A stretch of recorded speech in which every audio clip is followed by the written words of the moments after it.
Thorfinn's character is definitely an interesting one. More specifically, his mind and how he actually perceives things is very fascinating. It is a very unique point within Vinland Saga, something that stands out completely but ultimately contrasts beautifully with everything that's going on, as it is kind of the main focus of what Vinland Saga is truly about. Vinland Saga's story, the time period that is set in and the overall world, is a very vicious one. This is a time of war, a time where war is glorified and idolized to such a massive extent, where boys that ultimately become men will die on the battlefield to prove a point, to fight for their pride as a man and die in the battle to enter the realms of Valhalla. Thorfinn is completely disconnected from this but can never escape the world that he is encapsulated in. And this is what makes such a compelling narrative for Thorfinn with his journey to try and find a better agenda, to try and find a better purpose. Not to fight in battle, not to die on the battlefield, not to go to war, but to search for something greater.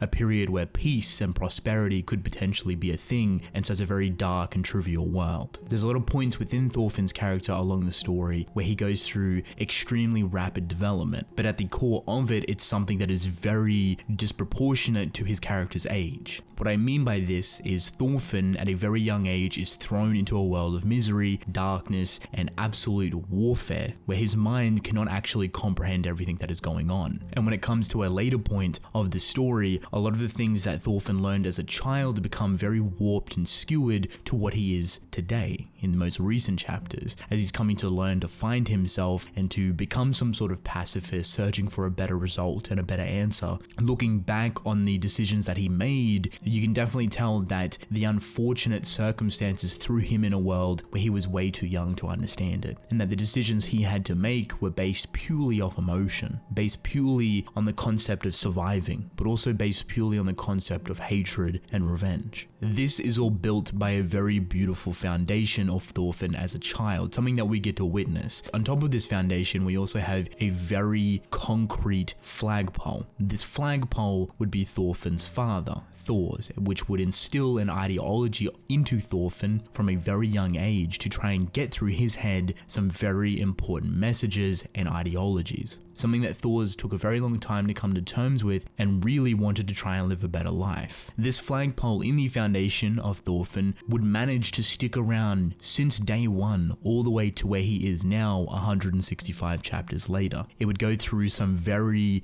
dark and depthful waters, which would be Thorfinn's evolution as a character and the events that he would ultimately go through. Being hidden away for many years, ultimately to come back ever so slightly here and there to propel Thorfinn to where he is today. Thorfinn as a child shows us a very innocent nature, growing up as a young boy on a very coastal town that is very far away from absolutely everything, something isolated from the world even. There is no war where Thorfinn is. There's even no political agenda where Thorfinn is. If anything, where Thorfinn is growing up is so beautiful and tranquil that is a place of prosperity, a place that is completely clear from all the darkness of the world. But it wouldn't take long for all of this to come crumbling down and corrupt in on itself, as Thor's evidently escaped a life that he wasn't meant to escape, searching for something better, and this would come back to haunt him many years later, as Thor's would get called back to war, to fight for the people that he even left, would get blindsided completely on how people actually felt about him leaving randomly, faking his own death, and this would make for a very tragic outcome for Thor's character and also propel Thorfinn into a very deep dark void. However, right before this, specific words would embed itself into Thorfinn, stuff that would carry on throughout his whole life. The words that you have no enemies, the words of becoming a true warrior would also ripple through Thorfinn. But these words would mean absolutely nothing for a very long time. Even though Thorfinn got a very harsh and rough taste on what the world is truly like, he was pulled into a realm of unknown, where he would have to fight to survive on the battlefield, where he would be a war dog, a merciless killer, and the Thorfinn that we once knew would turn into something else entirely, a face completely unknown, emotions not of his own accord,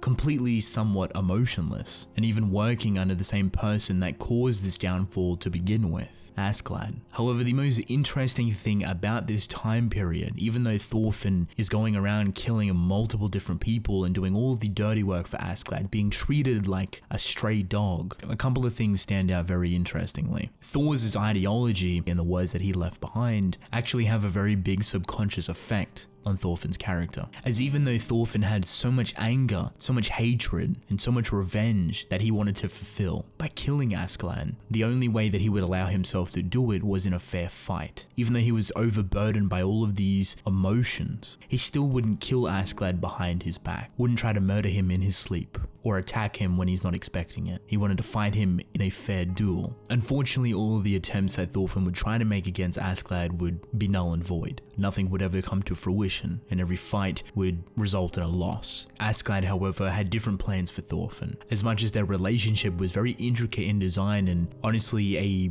very obscure variation of a father and son bond, something that you probably wouldn't necessarily expect, there was a lot of things that Askeladd was indirectly teaching Thorfinn about the world. And even by the end of their obscure relationship, lessons were still being taught to Thorfinn. As Askeladd's own inner conflict started to flare up in himself, I think a majority of that he's seen within Thorfinn. And even though Thorfinn felt so heavily about Askeladd and wanting to kill him, there was a lot of things that Thorfinn took to heart, and it shows much later on. Even the ultimate effect that the end of their relationship actually has on Thorfinn is somewhat proof of it. Askeladd knew that if something of the worst were to happen, that Thorfinn would have absolutely nothing, that his entire life pretty much has been driven by revenge and anger, that he had no other purpose to fulfill. So Askeladd, by the end of it, telling Thorfinn to find something to fight for, to become a true warrior, is very reminiscent of his father, and Thor's ideology starts to pop up once again. In that sense, Askeladd and Thor's parallel on completely two different fronts, but hit the exact same notes that Thorfinn needs to hear. But it wouldn't be as easy as Thorfinn just snapping out of it. He would have to overcome a lot of different things. He would have to evolve and change and really reach down to find the will to continue living, even after everything that has happened. Even though Thorfinn is an incredible warrior, he would find himself as a slave, someone that is almost a husk of his previous self, someone that is not motivated, someone that does not speak, someone that is completely emotionless and working day in, day out with no complaints whatsoever. This is such a different side of Thorfinn that we have never seen, but it also introduces a whole new realm of Vinland Saga story that we have never seen, the concept behind slavery and how vicious it can actually be. However, this place that Thorfinn was in would wind up being the place of his potential rebirth, where he would find himself once again, where he would find himself wanting to live and pursue different things, where he would set goals for himself and for the future. This would come in the form of Aenir, as Aenir would echo a lot of different things from Thorfinn and address a lot of his complaints and situations. There's something that was missing throughout the entirety of Thorfinn's journey up to this point was someone that he could talk to, as Thorfinn kind of correlates to a very silent character, someone that does not speak to anything and someone that has never really had a true friend. And Aenir really goes to show the importance of it and the actual impact on one's mentality, how much of an effect it can truly have. Even though Aenir had admiration for Thorfinn, he was also extremely goofy and outspoken. He never really held back all too much, as he's never really seen the gruesome side of this world. So in reality, you have someone that has never really seen the forefront of war, and then on the other hand, you have Thorfinn, who has only ever seen war and death and destruction. In a sense, Aenir is kind of like a blinding light that Thorfinn could eventually start to hover around and grow himself, as that Aenir would start to help Thorfinn as a friend specifically, as Thorfinn would take his steps to become a lot more open and respond and actually talk and civilize with people, actually address complaints and situations that he was not happy with. But he knew he couldn't go any further without facing his past demons, his past guilt, and this is a very big change for Thorfinn, a very big moment, as it's more of a sink or swim situation. Does he give up and let the guilt of his past completely drown him and ultimately kill him, or does he move forward to something better? And this is where the flagpole that Thor's and even Askeladd started to shine once again.